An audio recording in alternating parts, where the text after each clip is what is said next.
All right, now I'll show you how to paint with the new Sky Brush, which not only sounds cool, but it works quite nicely as well.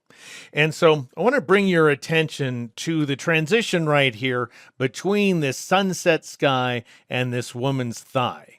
And notice that we have a little bit of leaking going on. And so we might want to paint away the sky along the edge of the leg, and we might want to paint in some more sky along the front side of the gymnast's body.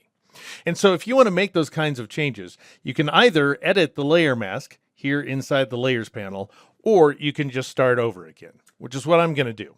So I'll switch over to the original photograph. Then I'll go up to the edit menu, choose sky replacement. Once again, Photoshop's going to go with that last applied sky. This time, I'm not going to worry about the shift and fade edge values. Instead, I'm going to select the sky brush. And the great thing about this brush is it allows you to paint in more sky or paint away sky. So in other words, you can make selective modifications. All right, so by default, we've got a little plus sign inside the cursor. I want to make my brush larger, so I'll press the right bracket key a few times. This is a very standard technique inside Photoshop. And then I'll brush like so in order to paint in some additional sky.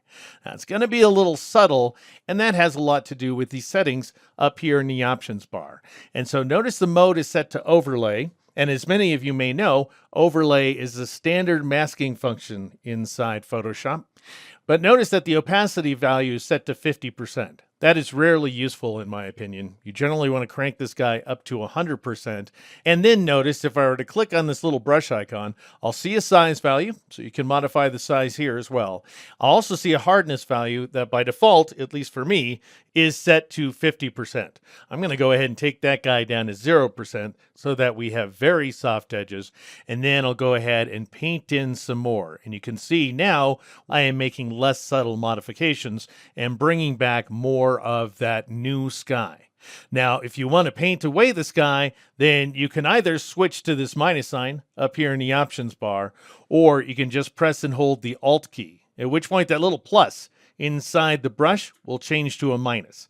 So that's a function of pressing the Alt key here on the PC or the Option key on the Mac, and then brush in order to bring back some of the foreground like so. Now, if you're bringing back too much of the foreground, notice we have a bit of a harsh edge right there, then what you might want to do is change the mode from overlay to soft light, and that will give you a more subtle effect.